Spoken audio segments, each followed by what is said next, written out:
Lo llamaron vagabundo. No perteneces aquí, le dijeron mientras lo obligaban a bajar del muelle que una vez ayudó a proteger.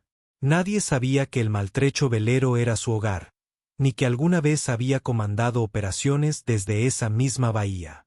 Pero 48 horas después, el horizonte se llenó de barcos grises, docenas de ellos. Los veteranos estaban firmes en cubierta, y al timón del destructor líder, un almirante saludaba al mismo hombre al que despidieron. Escriba respeto si cree que ningún héroe debe ser ignorado. La niebla matutina se aferraba a la superficie del agua mientras George Langston realizaba su ritual diario. A sus 83 años, sus movimientos eran más lentos que durante sus días de mando naval, pero la disciplina persistía. Pulió los accesorios del latón del Sea Whisper, el modesto velero de 9 metros que había sido su hogar desde que Margaret falleció hacía 5 años. «Qué bien te ves hoy, amiga», murmuró, pasando sus dedos curtidos por la barandilla del barco. El Sea Whisper no era lujoso, no como los relucientes yates que cada vez ocupaban más Arborview Marina, pero era robusto y estaba bien pagado. George había comandado destructores durante sus 30 años de carrera naval, había liderado operaciones de rescate durante el devastador tsunami de 2004, en su día, había dirigido operaciones navales desde esta misma costa. Ahora su mundo se había reducido a esta pequeña embarcación y a la comunidad del puerto deportivo que había llamado hogar durante la última década. El sonido de zapatos caros en el muelle de madera anunció la llegada de Trevor Mitchell antes de que George lo viera. Mitchell era la imagen de Coastal Elite Properties, la empresa que había comprado Arborview Marina hacía 3 meses con grandes planes de revitalización. «Capitán Langston», gritó Mitchell, portapapeles en mano, con 2 guardias de seguridad a su lado. «Necesitamos hablar de su situación». George enderezó la espalda. La postura militar le había quedado grabada incluso después de todos estos años. «Buenos días, señor Mitchell. ¿Qué situación sería esa?» Mitchell miró a su alrededor, aparentemente irritado porque otros residentes del puerto deportivo comenzaban a darse cuenta. Varios salieron de sus botes, observando. La confrontación se desencadenó. Según el aviso entregado la semana pasada, Arborview está implementando nuevos requisitos de atraque. Todas las embarcaciones deben cumplir con las normas actualizadas de seguridad y estética. Mitchell señaló al Sea Whisper, su embarcación incumple varios puntos de cumplimiento. Además, su acuerdo de pago es anterior a nuestra gestión y no se ajusta a las tarifas actuales del mercado. George metió la mano en el bolsillo y sacó un sobre desgastado. He pagado hasta fin de año.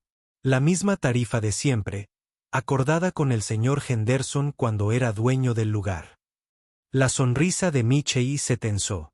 Desafortunadamente, los acuerdos anteriores no son vinculantes bajo la nueva propiedad. La Junta ha aprobado una remodelación completa del puerto deportivo para atraer clientes de mayor valor. Hizo una pausa, observando el Sea Whisper con un disgusto mal disimulado. La embarcación no encaja con la imagen que estábamos cultivando. Para entonces, se había reunido un pequeño grupo de gente. George sintió el peso de las escaleras. Algunos comprensivos, otros curiosos, algunos parecían casi complacidos con el drama que se desarrollaba. Llevo 10 años en este amarre, dijo George en voz baja. Soy reservado, mantengo mi embarcación. Nunca he causado problemas. Esto no es personal, respondió el capitán Mitchell, aunque su tono sugería lo contrario. Son negocios. Los amarres de Arborview ahora son propiedades inmobiliarias de lujo. Tenemos clientes dispuestos a pagar 4 veces más de lo que usted paga por este lugar. Uno de los guardias de seguridad se removió incómodo al reconocer la insignia naval en la gorra descolorida de George. Señor, empezó el guardia. Quizás podríamos. La decisión es definitiva, interrumpió Mitchell. El capitán Langston tiene hasta mañana por la mañana para desalojar el amarre. Después, nos veremos obligados a incautar el barco y facturar los servicios de mudanza. Un murmullo recorrió la multitud reunida. George permaneció inmóvil, como cuando recibía órdenes difíciles en tiempos de guerra. Ya veo, dijo finalmente. ¿Me puede dar la documentación? Michei extendió el portapapeles hacia adelante, señalando una línea para la firma. Firme aquí acusando recibo de la orden de desalojo mientras George tomaba el bolígrafo, añadió Michei lo suficientemente alto para que todos lo oyeran. El puerto deportivo no es una residencia de ancianos para casos de la seguridad social. Estamos dirigiendo un negocio, no una organización benéfica. Las palabras flotaban en el aire mientras George firmaba con pulso firme. Nadie habló. Nadie intervino. Las mismas aguas que una vez había patrullado y protegido, la comunidad cuyas costas había salvaguardado, observaban en silencio como un viejo guerrero era despojado de su último fondeadero. Mientras Michei se alejaba con su equipo de seguridad, George volvió a concentrarse en el susurro del mar, con expresión indescifrable. La multitud se dispersó lentamente, apartando la mirada, y las conversaciones se reanudaron en voz baja.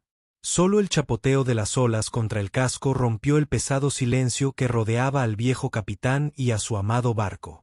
La noche cayó sobre Arborview Marina, trayendo consigo un frío costero que caló hondo en George mientras estaba sentado en un banco desgastado con vistas al agua. El susurro del mar permaneció en su amarre por ahora. A la mañana siguiente, sería remolcado al depósito de embarcaciones a menos que encontrara otro puerto deportivo con un parto disponible. Sus llamadas a lo largo del día solo habían dado como resultado listas de espera y tarifas muy por encima de sus ingresos fijos. El banco se había convertido en su reticente cama, su saco de dormir como almohada. Había elegido dormir a la intemperie en lugar de en su barco, temeroso de que lo acusaran de allanamiento y llamaran a la policía. Hacía 40 años, comandaba un destructor con una tripulación de 300 personas. Esa noche, se encontraba sin hogar en las mismas aguas que una vez protegió. No puede dormir aquí, señor, dijo un joven guardia de seguridad, iluminándolo con su linterna directamente a la cara. No era el mismo compasivo de esta mañana. Este parecía tener apenas 20 años. Probablemente estaba estudiando para pagarse la universidad. Solo estoy descansando la vista, respondió George, poniéndose de pie lentamente. Me voy, dudó el guardia, confundido. Mire, yo no hago las reglas. La nueva administración no quiere que haya gente merodeando. Entendido. George se echó la mochila al hombro. Sin resentimientos, hijo. Caminó lentamente por el sendero principal del puerto deportivo, sintiendo las miradas de los residentes a bordo que lo seguían a través de las ventanas iluminadas de los camarotes. Algunos corrieron rápidamente las cortinas. Cuando los miró, reconoció a la mayoría de ellos, personas a las que había saludado con la cabeza durante años. Ahora lo miraban como si ya se hubiera ido. George encontró un lugar apartado detrás de la oficina del puerto deportivo, parcialmente protegido por una palmera decorativa. Se acomodó, con la espalda contra la pared, el saco de dormir aferrado al pecho. La indignidad le quemaba más que la incomodidad. Capitán Langston, la voz lo sobresaltó. Levantó la vista y vio a una anciana observándolo en la penumbra. Tardó un instante en identificarla. Martha Chen, cuyo difunto esposo había regentado la tienda de cebos del puerto deportivo durante décadas antes de que la nueva administración rescindiera el contrato de arrendamiento. Señora Chen, reconoció, intentando levantarse de nuevo.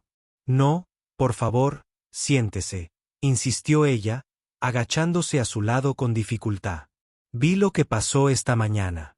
Es vergonzoso, se encogió de hombros George. Los tiempos cambian. Progreso, lo llaman. Eso no es progreso, dijo Marta con firmeza. Eso es olvidar quiénes somos.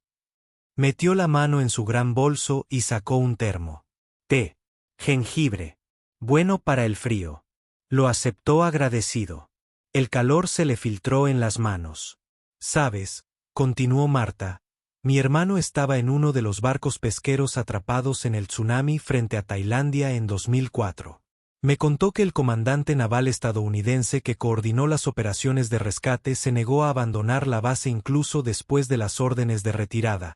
Cumplió y salvó cientos de vidas, incluida toda la tripulación de mi hermano. George estudió el termo sin decir nada. «Eras tú, ¿verdad?», presionó suavemente. Después de un largo momento, asintió una vez. «Pensé que sí. Mi hermano te describió a la perfección», dijo. «Te quedaste en el puente como si estuvieras tallado en piedra, dando órdenes mientras todos los demás entraban en pánico». Los ojos de Marta brillaron. «Y ahora esta gente te trata como basura que hay que barrer». Antes de que George pudiera responder, el haz cegador de un foco atravesó la oscuridad. «Esta es propiedad privada», anunció la voz de Michei. «Señora Chen, sabes que ya no eres bienvenido aquí». Dos guardias de seguridad flanqueaban a Michei mientras Marta se levantaba lentamente. «Me voy», dijo con frialdad. «Solo le doy un poco de consuelo a un héroe mientras duermes en tu cálida cama.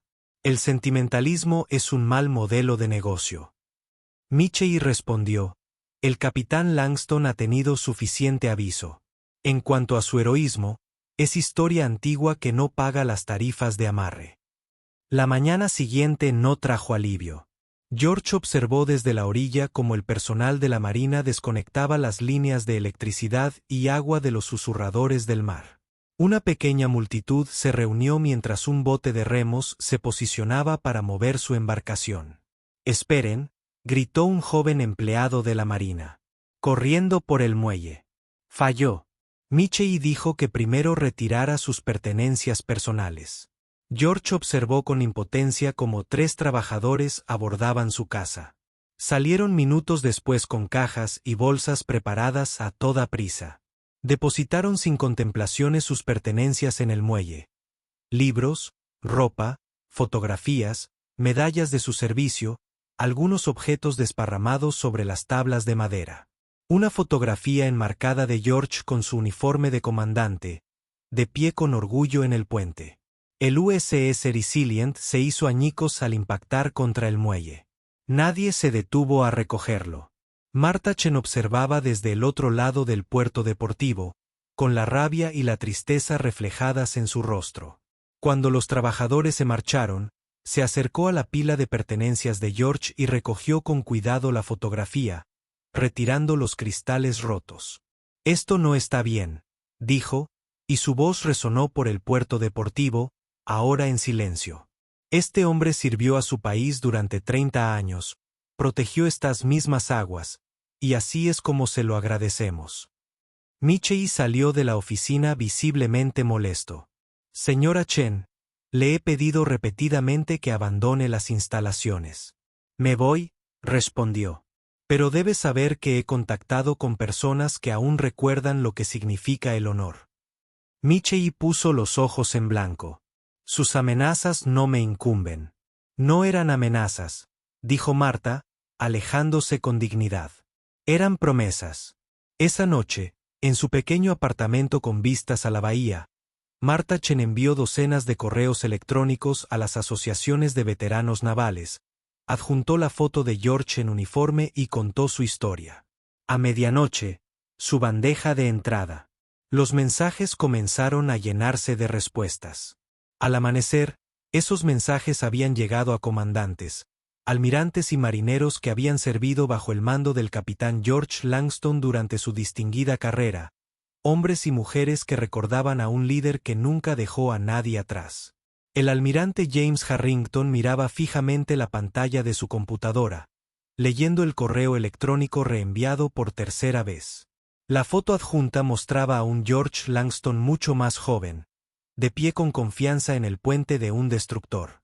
El mismo George Langston que había rescatado a Harrington, entonces un joven ensign, del agua después de que su lancha patrullera volcara durante un ejercicio de entrenamiento en Filipinas en 1985. «Señor, su ayudante estaba en la puerta de la oficina. La llamada está conectada». Harrington asintió, contestando el teléfono. Capitán Rodríguez. Aquí James Harrington. Almirante. La voz al otro lado confirmó. Supongo que ha visto los correos electrónicos sobre el capitán Langston. Yo sí. ¿Está confirmado? Sí, señor. Nuestra gente lo verificó esta mañana. Definitivamente es él, comandante del USS Resilient durante la respuesta al tsunami del sudeste asiático, condecorado con la Cruz de la Armada por las operaciones de rescate que salvaron a más de 800 civiles. Viviendo ahora en un pequeño velero que está siendo incautado mientras hablamos, Harrington apretó la mandíbula. ¿Dónde está desplegado actualmente? Ejercicios de entrenamiento costero, señor. A 30 millas náuticas de Arborview. Tenemos 3 buques, el Dakota, el Montgomery y el Steadfast. ¿Y su programa de entrenamiento? ¿Simulacros de navegación hoy? Maniobras de flota mañana. Harrington golpeó su escritorio pensativo. Capitán, le enviaré nuevas órdenes. Los ejercicios de entrenamiento se han modificado temporalmente. Quiero una aproximación en formación a Arborview Marina a las 0:80 mañana, señor. Rodríguez parecía sorprendido. Esto ahora es un ejercicio de relaciones públicas y preservación del patrimonio. Capitán, llamaré personalmente a la secretaria para obtener la autorización. La voz de Harrington se suavizó ligeramente. George Langston me salvó la vida una vez. Nunca buscó reconocimiento. Nunca lo mencioné en mis evaluaciones de desempeño. Simplemente hizo lo correcto. Es hora de que le devolvamos el favor. ¿Entendido, almirante? Lo haremos posible en todo el país.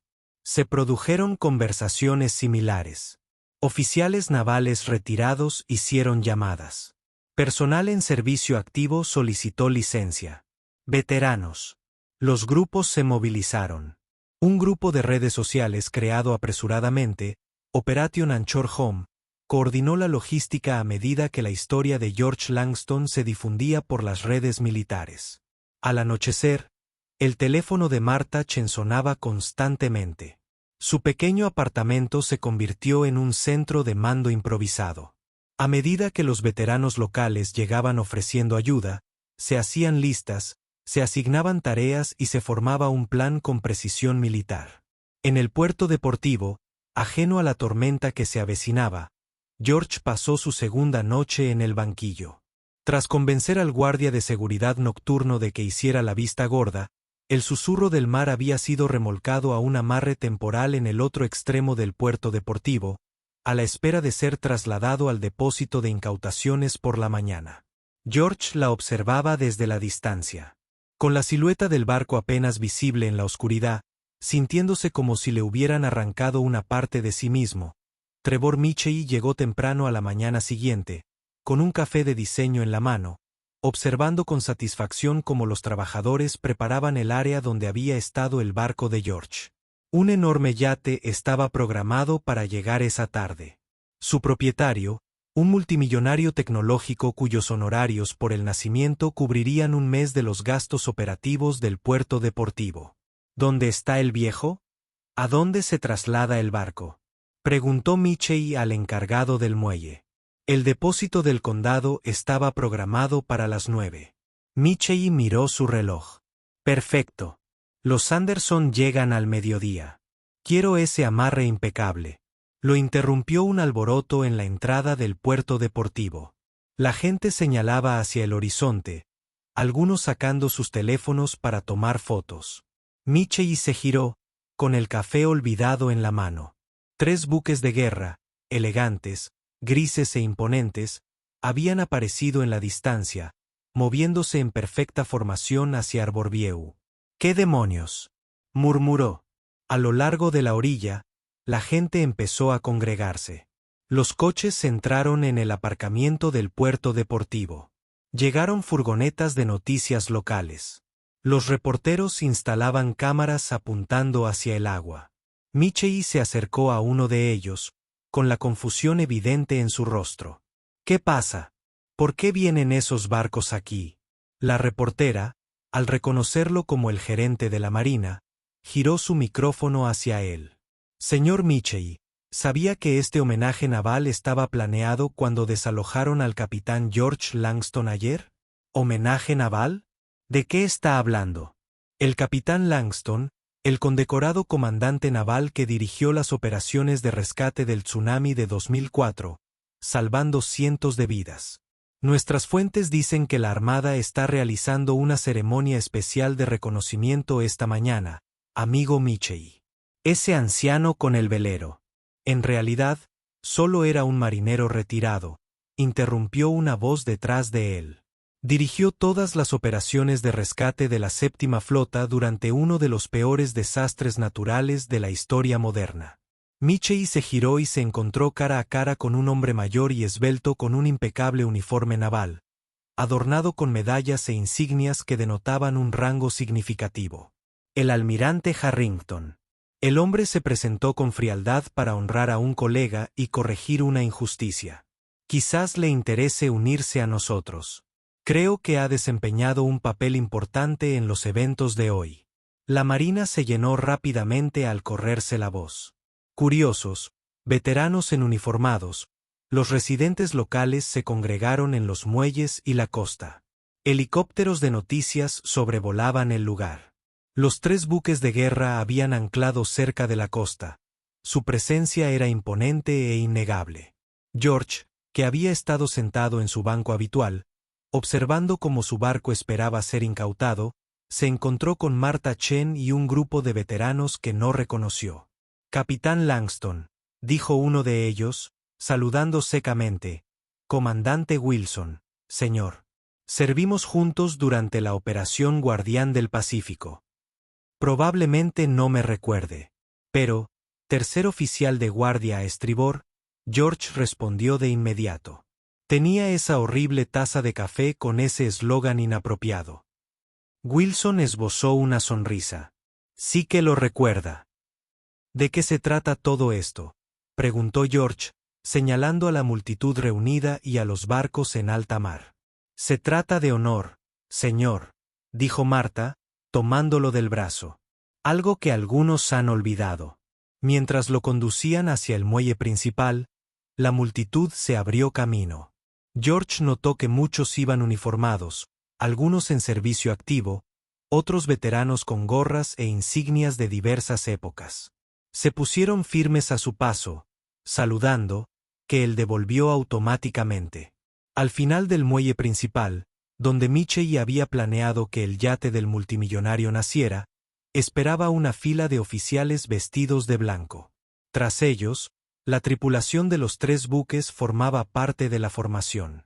Y detrás de todos ellos, para asombro de George, flotaba el susurro del mar, devuelto a su lugar. El capitán Rodríguez dio un paso al frente, saludando. Capitán Langston. La Armada de los Estados Unidos le extiende su profundo respeto y gratitud por su distinguido servicio. George devolvió el saludo automáticamente, aún asimilando la escena. Señor, continuó Rodríguez, a veces las instituciones olvidan a sus héroes. Hoy recordamos, mientras los flashes de las cámaras iluminaban el escenario y la multitud guardaba silencio. El almirante Harrington se acercó, portando una bandera triangular doblada. Esta ondeó ayer sobre el Pentágono. Se les presenta con la gratitud de una nación que se defiende a sí misma. Trevor Michei, comprendiendo ahora la magnitud de su error de cálculo, avanzó. Hubo un malentendido. El barco del capitán Langston nunca iba a ser incautado. Simplemente lo estábamos reubicando en un amarre más adecuado. De hecho, Arborview Marina tendría el honor de ofrecerle al capitán un parto gratuito de por vida. El almirante ni siquiera se giró para saludarlo. Demasiado tarde para eso, creo. El amanecer amaneció en Arborview Marina con una luz dorada que transformó los grises buques de guerra en monumentos de acero reluciente. Durante la noche, los 3 barcos habían mantenido sus posiciones de vigilancia. El USS Dakota, el USS Montgomery y el USS Steadfast, formando un triángulo protector alrededor de la entrada del puerto. La noticia se había extendido mucho más allá de la comunidad local. Al amanecer, la costa estaba llena de espectadores, veteranos uniformados, familias con niños y reporteros de cadenas nacionales.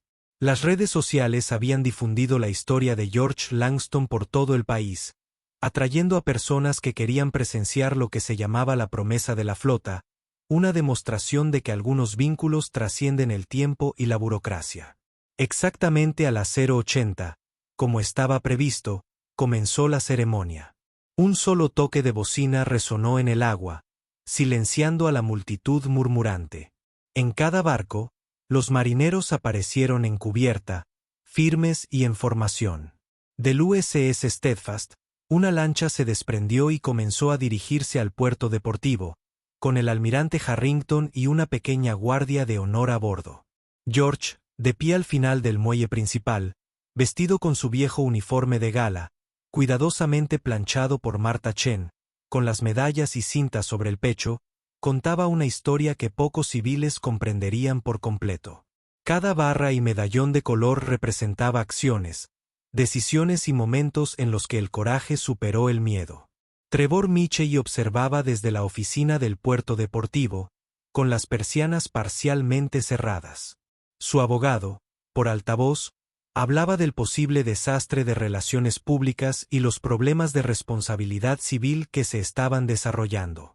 Fuera de su ventana, los equipos de noticias entrevistaban a veteranos que habían servido a las órdenes de George. Cada uno compartía historias que pintaban una imagen de liderazgo que Mitchell no se había molestado en descubrir antes de emitir la orden de desalojo.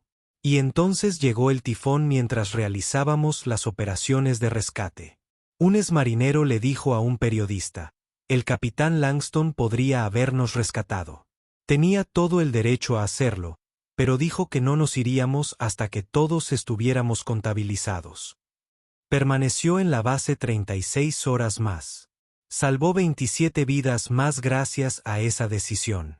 Al acercarse la lancha al muelle, sonó una segunda sirena en los 3 barcos. Se izaron banderas al unísono, la bandera estadounidense, la bandera de la Armada y una tercera bandera especial con la insignia de la operación de rescate que George había comandado. El almirante Harrington subió al muelle, acercándose a George con paso pausado.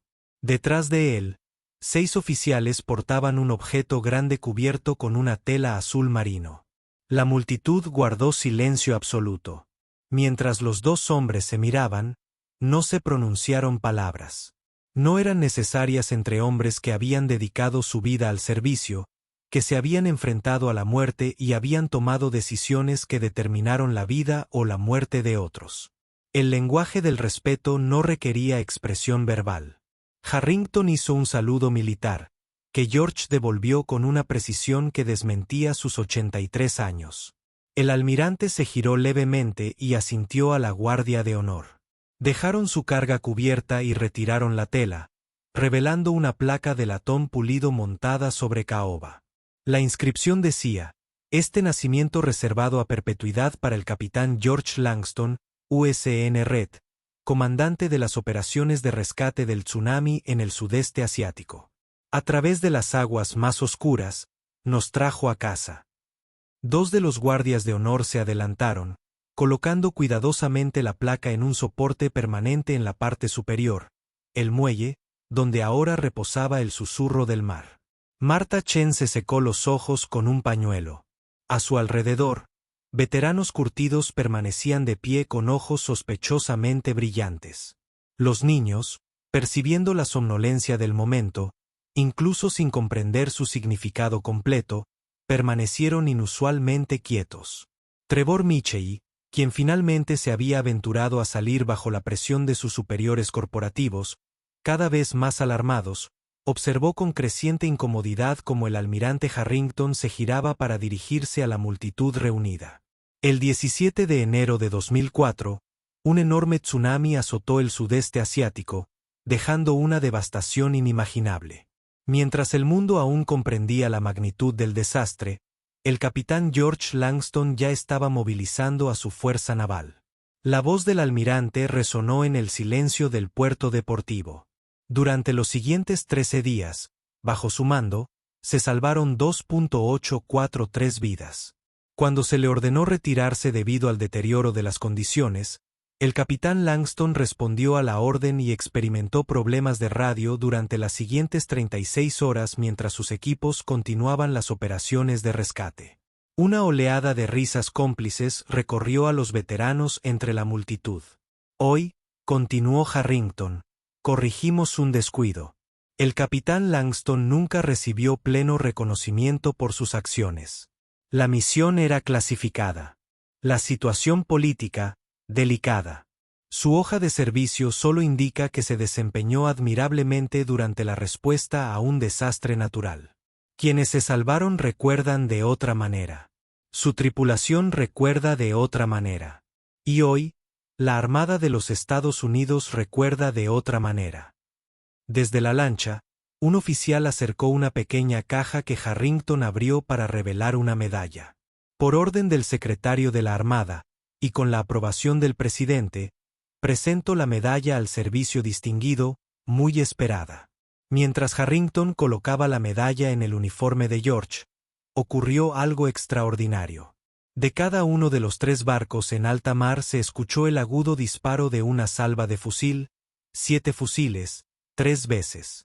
La tradicional salva de 21 cañonazos reservada para los más altos honores. La multitud, que había permanecido respetuosamente en silencio, estalló en un aplauso espontáneo que resonó como un trueno. Los padres levantaron a sus hijos sobre sus hombros para presenciar el momento. Los veteranos se enderezaron, muchos saludando.